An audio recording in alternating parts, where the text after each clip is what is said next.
إن الحمد لله نحمده ونستعينه ونستغفره ونعوذ بالله من شرور أنفسنا ومن سيئات أعمالنا.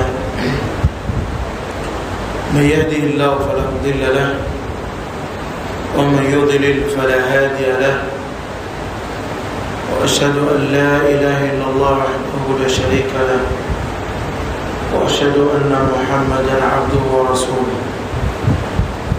يا أيها الذين آمنوا اتقوا الله حق تقاته ولا تموتن إلا وأنتم مسلمون. يا أيها الناس اتقوا ربكم الذي خلقكم من نفس واحدة وخلق منها زوجها وبث منهما رجالا كثيرا ونساء، واتقوا الله الذي تساءلون به والأرحام إن الله كان عليكم رقيبا. يا أيها الذين آمنوا اتقوا الله وقولوا قولا سديدا يصلح لكم أعمالكم ويغفر لكم ذنوبكم، ومن يطع الله ورسوله فقد فاز فوزا عظيما. أما بعد، فإن أصدق الحديث كتاب الله، وخير الهدي هدي محمد صلى الله عليه وسلم، وشر الأمور محدثاتها، وكل محدثة بدعة، وكل بدعة ضلالة، وكل ضلالة في النار. بعدكم شكر الله سبحانه وتعالى، نكم تكرم معك بنت محمد صلى الله عليه وسلم. Darasa yetu iliyopita ya wiki iliyopita tulizungumzia mambo matatu, mambo muhimu kwa Muislamu kuyafanya ndani ya mwezi mtukufu wa Ramadhani. Na leo vile vile tutaangalia moja katika mambo muhimu ya Muislamu kuifanya jambo kama hili akiwa ndani ya mwezi mtukufu wa Ramadhani. Tena hususan jambo kama hili alilifanya Bwana Mtume Muhammad sallallahu alayhi wasallam. Hadithi iliyopokea Abdullah bin Abbas radiyallahu anhuma asema kana Rasulullah sallallahu alayhi wasallam ajwadun nas. Bwana Mtume Muhammad sallallahu alayhi wasallam alikuwa ni mtu wa kutoa sana.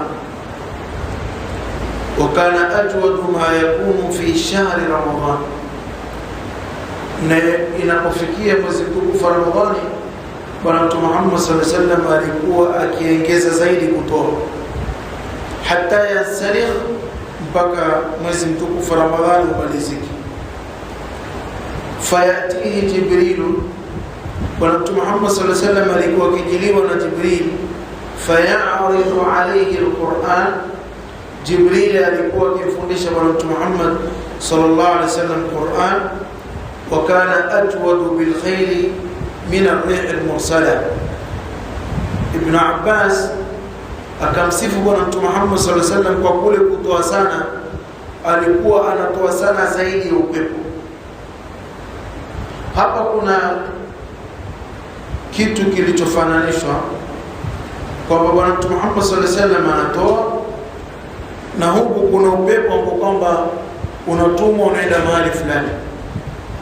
Sasa hapa kuna tashbih kama hizi, ama tashbih kama hii wanazuoni wanatuelezea katika vitabu vyao. Kumefananishwa aina gani baina ya Bwana Mtume Muhammad sallallahu alayhi wasallam kutoa kwake na upepo unapotumwa mahali fulani ama kupelekwa mahali fulani. Mmoja katika wanazuoni aitwa Ibn al-Munayyir, katika kitabu chake Al-Mutawali ala Abwab al-Bukhari, Ibn al-Munayyir asema wajhu tashbih baina judihi sallallahu alayhi wasallam, kumefananishwa baina ya Bwana Mtume Muhammad sallallahu alayhi wasallam kutoa kwake sana, kufanya infaq, na upepo unapotuma mahali upeleke mahali. Asema anna almurada birrihi, kwanza ni rihu rahma. Upepo unakusudiwa hapa ni upepo wa rahma, hapo kwa Mwenyezi Mungu Subhanahu wa Ta'ala anautuma upeleke mahali ili kunyesha mvua. Ule upepo unapokwenda ile mahali kwa kunyesha mvua, ule upepo unaenda mahali ambapo kwamba ni ardhi mbili. Kuna ardhul maita na ardhus salihah. Ardhi ambapo kwamba inahitaji mvua na kuna ardhi ambapo kwamba haihitaji mvua. Ardhi ambapo kwamba ni maji maji. Kuna ardhi kavu na ardhi maji maji. Sasa Bwana Mtume Muhammad sallallahu alaihi wasallam kule kufananishwa kwake, kutoa kwake sana na upepo ni kwamba ule upepo unaenda mahali ambapo kwamba ni ardhul maita wa ghairul maita. Na Bwana Mtume Muhammad sallallahu alaihi wasallam vile vile katika sifa zake alikuwa anampatia fakiri na maskini, na vile vile anampatia mtu ambaye kwamba amejitosheleza. Ibn al-Munayr aliposema wa huwa bisifati al-faqr wal haja wa man huwa bisifati al-ghina wal kifaya.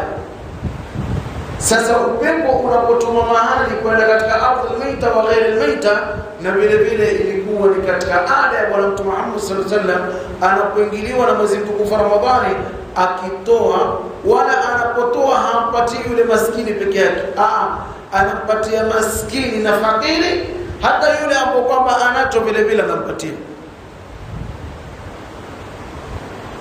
Haya ndio maneno aliyotuambia Ibn al-Munayr katika hichi kitabu chake. Huenda Muislamu akajiuliza, si mtume alikuwa maskini? Mtume alikuwa maskini, alikuwa fakiri, alikuwa maskini. Kwa nini na umaskini wake Bwana Mtume Muhammad sallallahu alaihi wasallam alikuwa kitoa kile alichonacho na yeye maskini? Mwenyezi Mungu Subhanahu wa Ta'ala atuelezea katika Qur'ani, innal ladhina yatluna kitaba Allahi wa aqamus salata wa anfaqu mimma razaqnahum, wale ambao kwamba wanasoma Qur'ani kisha wanasimamisha swala, kisha katika sifa zao watu hawa wa anfaqu, wanatoa kile tulichowaruzuku, sawa mkingi ama ni kidogo. Kwa sababu wakati unapokitoa kile ulichoruzukiwa, sisi hatukiangalii kile ulichokitoa. Si tuangalia ule mkono uliotanguliza kumpatia Muislamu mwenzako. Hii ndio tunaiangalia. Lakini hatukiangalia kwamba hichi kidogo hakifai kutolewa na hiki kingi tafaa kutolewa. Na ndio maana utapata Waislamu wengi leo katika fikra zao na katika fikra ya Waislamu wengi wanadhania kwamba anayetoa ni tajiri. Sisi maskini na watu hali zetu taabani, siku utapata siku atupate, huyo hana haja tena ya kutoa, kwa sababu yeye hana, atatoa nini? Lakini katika sheria ya Allah Subhanahu wa Ta'ala na mafundisho aliyotufundisha Bwana Mtume Muhammad sallallahu alaihi wasallam ni kwamba Muislamu yote anatakaniwa atoe, sawa maskini, sawa ni tajiri, sawa amepewa ama hana. Dalili iko wapi? Dalili, chukua mfano mmoja tu katika masala ya zakatul fitr. Zakatul fitr, Waislamu wote tunajua kwamba hizi zaka zatolewa tumpatia maskini. Lakini yule maskini anayepatiwa zile zakatul fitri aambiwa katika sheria, katika kile alichopatiwa atakiangalie kile chakula alichopatiwa. Kikiwa kile chakula kitakuwa ni kingi, ambapo kwamba chakula kama hichi kitazidi siku ya ile Idi na siku ya pili, kile kitakachozidi anaambiwa na yeye vile vile amwangalie maskini mwenzake ampatie. Yamaanisha nini? Yamaanisha kwamba hata yule aliyepatiwa ikiwa kwake kitakuwa ni kingi, anatakaniwa atoe. Ndio maana kuna maneno mazuri aliyozungumza Ibn Hajar al-Asqalani. Al-Allama Ibn Hajar al-Asqalani katika kitabu chake Fathul Bari asema, al-qalilu la yamna'u at-tasadduq bihi. Al-qalilu, ukiwa na kitu kidogo haikukatazi kwamba usikitoa kile kitu kidogo ulichonacho. Alqalil la yamna'u at-tasadduq bihi lihaqaratihi, ukaja ukidharau ukasema basi mimi sina kitu na shilingi 10, sasa hii shilingi 10 ama shilingi 5 nikitoa sadaka sita ni kitu kidogo hicho. Ibn Hajar anasema alqalil la yamna'u at-tasadduq bihi lihaqaratihi, ukakiona kwamba kitu kidogo la yamna'u at-tasadduq bihi, bal yanbaghi lilmutasaddiqi an yatasaddaqa bima tayassara lahu, inafaa yule anayetoa sadaka atoe sadaka kulingamana na hali yake.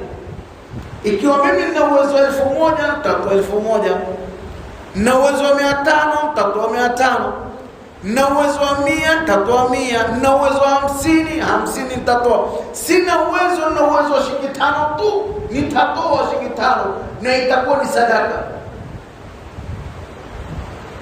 Kwa sababu mara nyingi mtu anasema hii shilingi 5 hata ukitoa hauna sababu. La, si tuangalia pale unapotoa. Ile Ibn Hajar akasema alqalil la yamna'u at-tasadduq bihi bal yanbaghi lilmutasaddiq an yatasaddaqa bima tayassara lahu, kisha akasema qalilan au kathira, sawa kile kitu kiwe ni kidogo ama kiwe ni kingi, unatakaniwa wewe Muislamu utoe.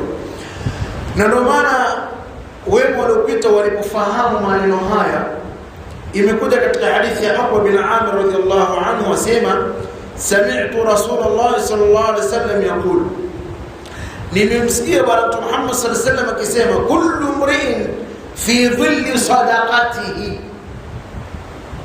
Asikizeni haya ni maneno ya bwana Mtume Muhammad sallallahu alaihi wasallam, na ni hadithi sahihi. Amepokea Ahmad katika musnad yake, Ibn Khuzaimah katika sahih yake, Ibn Hibban vile vile amesahihisha. Asema bwana Mtume Muhammad sallallahu alaihi wasallam kullu mri'in, kila muislamu, kila mwanadamu, fi dhilli sadaqatihi, atakuwa kwenye kivuli cha sadaka yake. Yaumul qiyamah sitakuwa kuna kivuli katika wale watu 7 ambao kwamba watafunikwa na vivuli, ambao kwamba hakuna kivuli isipokuwa kivuli hicho. Miongoni mwa wale watu 7 ni rajulun tasaddaqa biyamini, ni mtu ambaye kwamba ametoa kwa mkono wake wa kulia, mkono wa kushoto haukujua ama haukutambua umetoa nini, si huyo atakuwa katika kivuli. Sasa bwana Mtume Muhammad sallallahu alaihi wasallam aliposema kullu mri'in fi dhilli sadaqatihi, kila mmoja atakuwa katika kivuli siku ya kiyama kwa ile sadaka yake ambayo kwamba ameitoa, hatta yufsala baina an-nas, mpaka watu watakapohukumiwa.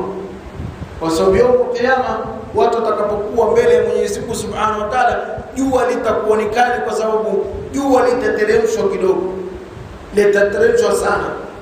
Sasa wakati huu kila mmoja huyo ataka kivuli, na miongoni mwa wale ambao kwamba watapata kivuli cha Allah Subhanahu wa Ta'ala ni yule ambao kwamba alitoa sadaka. Sasa Yazid bin Abi Habib asema haya ndio maneno mazito ambayo kwamba yatuonesha kwamba mtu akiwa na kitu kidogo anatakaniwa atoe. Asema Yazid bin Abi Habib, wa kana Abu al-Khair, alikuwa bwana mmoja anaitwa Abu al-Khair, la yukhtihu yawman illa tasaddaqa fihi bi shay'in, haimpiti siku isipokuwa huyo Abu al-Khair alikuwa anatoa sadaka. Akitoa sadaka kitu gani? Asema walau ka'ka'atin au baswala wa ghayriha, hata kama ni kijikeki kidogo kile dukani labda cha shilingi 20 ama shilingi 30, kijikeki kidogo tu, au baswala, hata kama kitunguu maji. Kitunguu maji sokoni unaweza kupata kitunguu maji cha shilingi 10 hata shilingi 5. Kile kitunguu maji kidogo ambao kama mtu anasema kwamba hichi basi kina thamani gani mbele ya Mwenyezi Mungu Subhanahu wa Ta'ala, huyu Abu Khair alikuwa akitoa. Wakana Abu Khair, alikuwa Abu Khair la yutiu yawman illa tasaddaqa fihi bi shay'in walau ka'ka'atin au basara, hata kama ni kitu kidogo anakitanguliza mbele ya Allah Subhanahu wa Ta'ala. Ndio Allah Subhanahu wa Ta'ala katika suratul Baqara alipotambia wa aqimus salat wa atuz zakat wama tuqaddimu li anfusikum min khairin tajiduhu 'inda Allah. Mwenyezi Mungu Subhanahu wa Ta'ala atuambia wa aqimus salat wa atuz zakat, simamisheni sala na mtoe zaka, kisha mujue wama tuqaddimu li anfusikum, chochote kile mtakachokitanguliza kulingana na nafsi zenu, min khairin, katika khairi yoyote. Angalia, Mwenyezi Mungu akusema min alkhair, akasema min khair. Kwa nini Mwenyezi Mungu akusema min alkhair? Akasema min alkhair, basi lazima kile kinachotolewa kiwe ni kitu kizuri, kitu kinono. Lakini aliposema kwamba min kisha akataja khair, ina maana chochote hata kama ni kidogo. Kwa sababu mimi nikiwa sina kile nilichonacho nikakitoa, thawabu zangu kamili napata, na ule alionacho naye akitoa katika ile sadaka yake ya kutoa vile vile atalipwa. Na inakuja katika hadithi, imekuja katika hadithi kama vile tutakavyoisoma, yule aliotoa kidogo ambao kwamba hana, na yule ambao kwamba alionacho akatoa kidogo, yule ambao kwamba hana kile chake kidogo kitakuwa thawabu zake ni nyingi sana mbele ya Allah Subhanahu wa Ta'ala. Kwa sababu gani? Kwa sababu mimi sina, lakini hichi kidogo nilichonacho nimekitoa, thawabu zangu zitakuwa nyingi zaidi kuliko yule ambao kwamba anacho. Yule alionacho hata akatoa 10,000, 20,000, kwake si chochote wala si lolote. Na ndio maana katika hadithi nyingine aliyopokea Amr bin As radhiyallahu anhu asema, qala sallallahu alayhi wasallam, ni'mal malu salih lilmar'i salih, uzuri na neema ya mali ya mtu mwema ni kumpatia mtu mwema. Ina maana sisi ambao kwamba tutatoa, tusitoe kwa mtu yoyote tunamuona barabarani, mtu mlevi anaenda akavuta sigara, akaenda akavuta bangi, kama pombe, mtu hata si Muislamu akatumia vibaya kile tunachompatia. Tutakania kile ambacho kwamba tulionacho tukimpatia, tumwangalie mtu ambaye kwamba ni mwema, mtu mzuri, kwa sababu ule mtu mzuri unampatia atakuombea dua. Lakini mtu muovu unampatia kikiwa ni kidogo, anaweza kuwapiza. Ni wangapi leo maskini akwambia nisaidie, ukitia mkono mfukoni, ukimpatia hata kama shilingi 20, uweza katika shilingi 20 sema kwa nini kitu gani hicho? Ama aweza hata akakutupia kabisa, kama hutaki kunipa fadhali usinipe. Na maskini hana lolote, lakini yule mtu wa imani, mtu ambaye kama na dini, ukimpatia shilingi 10 atakwambia asante ndugu yangu, atakuombea Mungu. Kwa sababu gani? Kwa sababu tayari Bwana Mtume Muhammad sallallahu alaihi wasallam atuambia ni'mal malu salih lilmar'i salih. Hadithi hii imepokea Imam Ahmad katika musnad yake, vile vile amepokea Imam al-Baihaqi katika sunan yake. Wema waliopita walikuwa wakisikia masala ya kutoa, walikuwa wana haraka na wanafanya al-isra ili kutoa kile walichoamrishwa wakitoe. Mfano wa hadithi zilizotajwa katika vitabu ni hadithi iliyopokea Anas bin Malik radhiyallahu anhu. Asema Anas bin Malik, kana Abu Talha, alikuwa mmoja katika masahaba anaitwa Abu Talha, aktharu ansari bil Madina mala, alikuwa katika masahaba ambao kwamba wana mali mingi katika mji wa Madina. Wakana ahabba amwalihi ilayhi Bayraha, na katika mali ambao kwamba Abu Talha alikuwa akiyapenda sana ni shamba lake ambalo kwamba linaitwa Bayraha. Falamma nazalat qawluhu ta'ala, ilipoteremka neno la Mwenyezi Mungu Subhanahu wa Ta'ala aliposema lan tanalul birra hatta tunfiqu mimma tuhibbun. Mwenyezi Mungu aliposema lan tanalul birra, hamutapata wema, hatta tunfiqu mimma tuhibbun, mpaka mtoe vile mnavyovipenda. Ilipoteremka aya kama hii, Abu Talha alikuja kwa Bwana Mtume Muhammad sallallahu alaihi wasallam, akamwambia Mwenyezi Mungu Subhanahu wa Ta'ala ameteremsha lan tanalu birra hatta tunfiqu mimma tuhibbun wa inna habba amwali ilayya bayraha, mali ambayo kwamba nayapenda sana mimi ni mali haya ni shamba langu ambapo kwamba ni Bayraha, na shamba la Bayraha ilikuwa liko mbele ya msikiti wa Bwana Mtume Muhammad sallallahu alaihi wasallam. Hata katika riwaya zimekuja kwa Mtume alipokimaliza kuswali, sengine akitoka akiingia shamba la Abu Talha linaitwa Bayraha. Wa inna habba amwali ilayya Bayraha, mimi nimetoa kwa ajili ya Allah subhanahu wa ta'ala, arju birraha wa dhukhraha.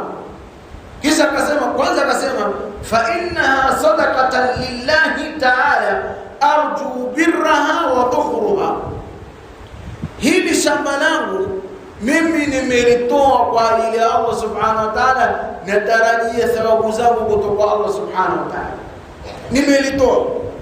Bwana Mtume Muhammad sallallahu alaihi wasallam akamwambia, bakhin kana lahu mali mzuri uliokuwa nao, inni ara an taj'alaha fil aqrabin, mimi naona uliweke shamba hili kwa wasia, watakuja kupata watu wako karibu. Hii kutuonesha kwamba wao waliopita wakisikia masala ya kutoa walikuwa wanafanya haraka na kustekeleza kama yale walioamrishwa.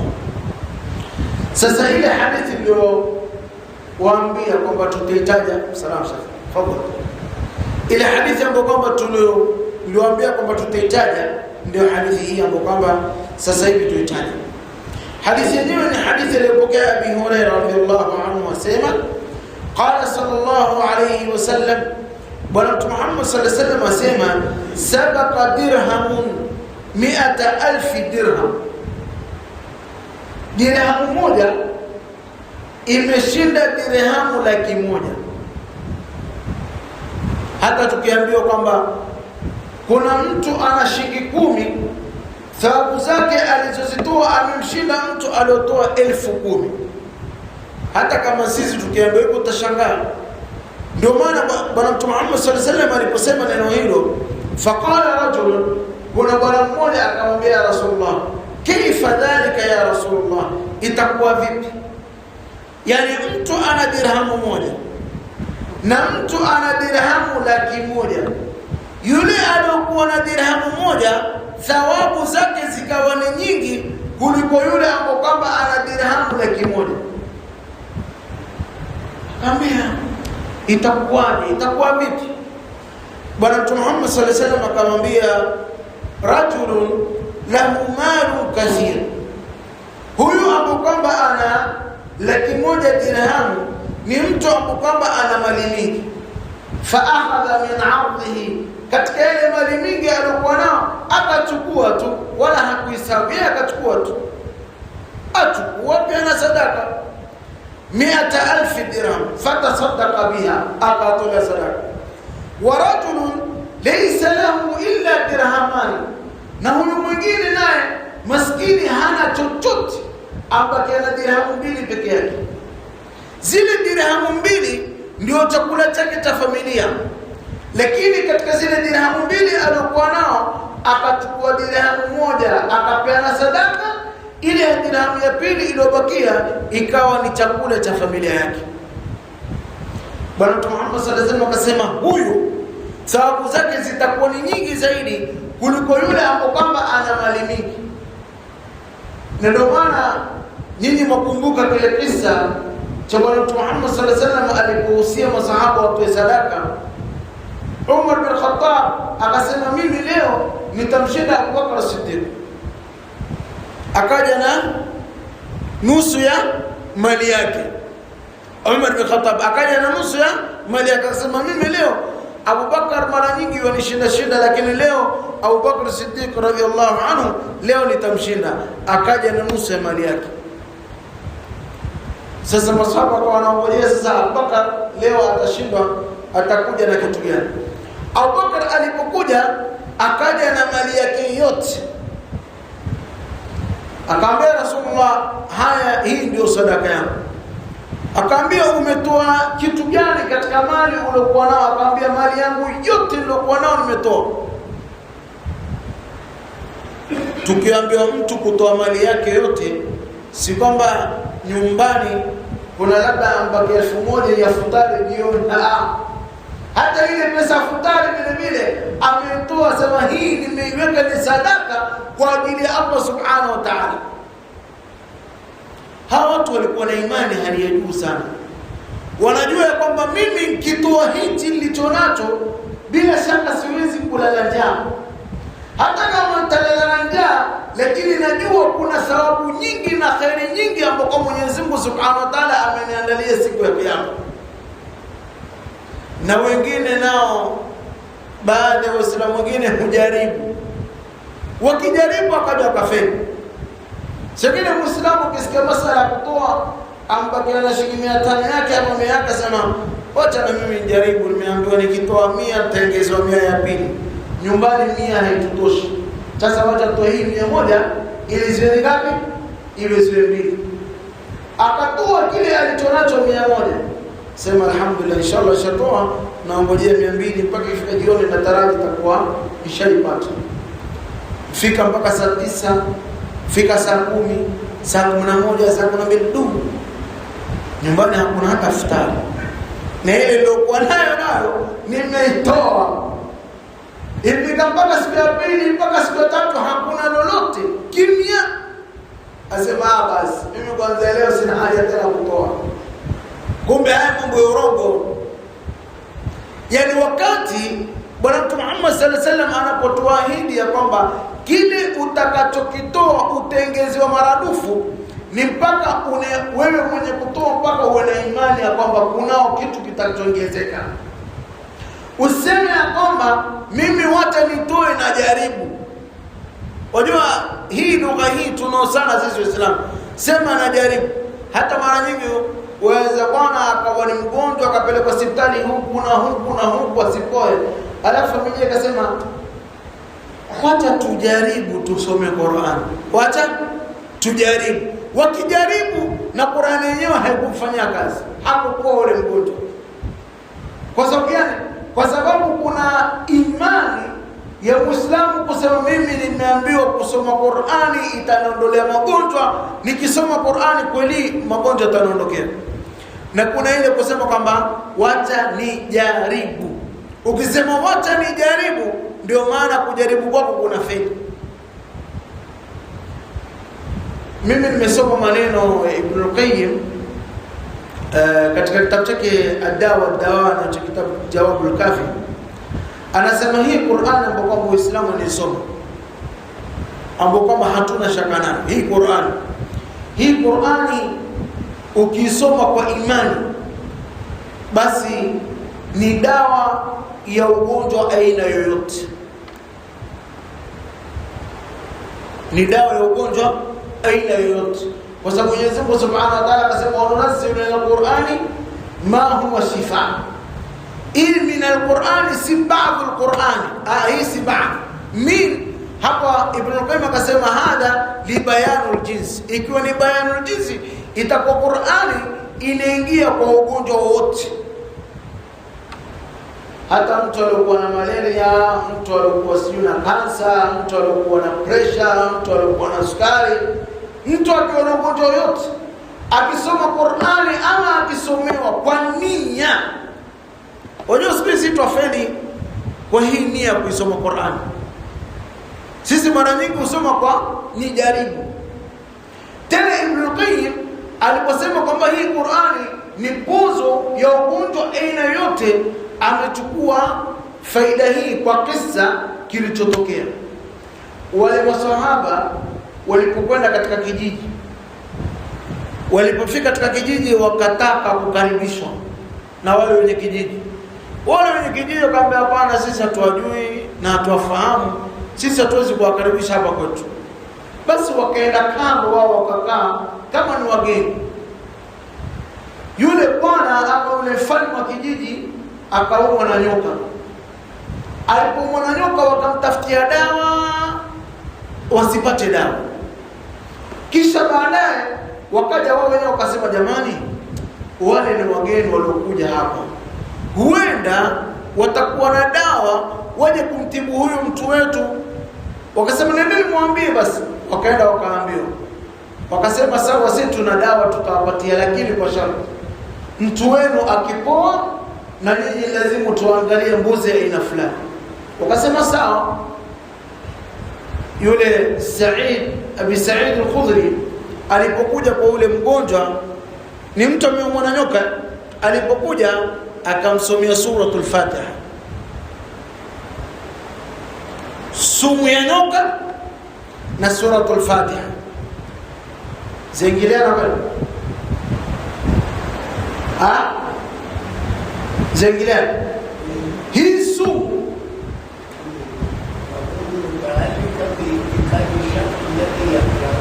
يكون متعلقا باعتقاد الشخص الراقية. أحسنت. Mzee wetu atuambia hapa inakuwa kwa ule itikadi ya ule anayesoma, na vile vile katika yule mwenye kusoma ni lazima yule mwenye kusomewa pia aitakidi ya kwamba hii ninachokisomewa ndiyo shifa yangu. Yule bwana anasumu akaja akasomewa tena suratul Fatiha akapoa tena. Katika riwaya sema kaannahu nashita min iqali, kama kwamba alipotoka yule bwana baada ya kumsomea Abu Sa'id al-Khudri, yule mgonjwa alipoamka kama kwamba alikuwa hana ugonjwa aina yote, na ni sumu imemwingilia ndani ya mwili. Ndio Ibn Qayyim kupita kwa hichi kisa akasema kwamba Qur'ani katika maajabu yake ni pozo ya ugonjwa aina yote, isipokuwa tumefeli wakati gani? Wakati pale tunaposomea. Yule mwenye kusomea anasomea kwa sababu huenda wale wengine wale ule raki anasomea huko, anasomea na baadaye yajiuliza, hawa jamaa kweli wanao fare kunilipia tuktuk kama wanakuja kunisumbua tu? Lakini naiona nyumba ya ghorofa, alhamdulillah, mashallah.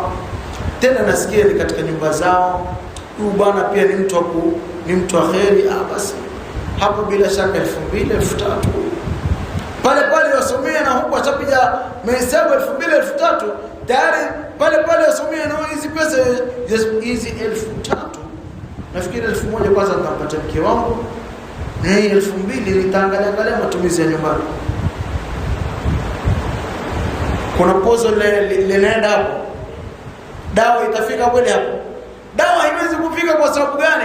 Kwa sababu yule mwenye kusomea itikadi yake na himma yake ni kwamba yotaka kusomea ili apate chochote, na yule naye anayesomewa vile vile naye zingine inaweza kuwa katika taratu. Sasa huyu sijui ni mwalimu kweli ambapo kwamba ameambiwa aje nisomee, ni kweli mtu anaponza ama hapoi? Mimi nakumbuka mwaka wa 2008 ama 9, kuna mama mmoja jirani yetu akawa na kijana wake maskini ana homa kijana kwamba na ugonjwa na nini hapoi. Akaambiwa kuna ustadhi hapa jiranini, mpelekee maji ya kusomea, inshallah Mwenyezi Mungu atamjalia shifa mtoto wako. Basi akaniletea mimi, nikamsomea yule mtoto yale maji, kasomea yale maji nikampatia. Basi alhamdulillah ikawa ni shafa.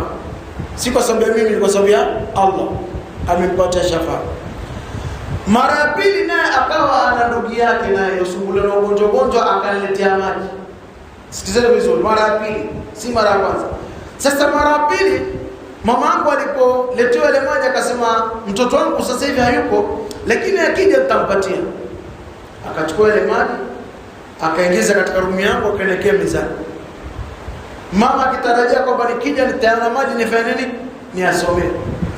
Mimi nikija kwa zile shughuli zangu nilionazo na hapa na pale na nini, nikafanya shughuli zangu siku ile nikalala. Siku ya pili nikatoka nyumbani nikashika shughuli zangu kaenda zangu.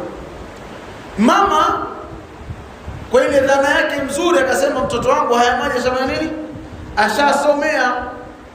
Yule jirani naye alipokuja naye kutaka yale maji yake aliyoleta jana yale kwamba atakusomewa, alipokuja mama akachukua yale maji akampatia. Na wala maji sijasomea.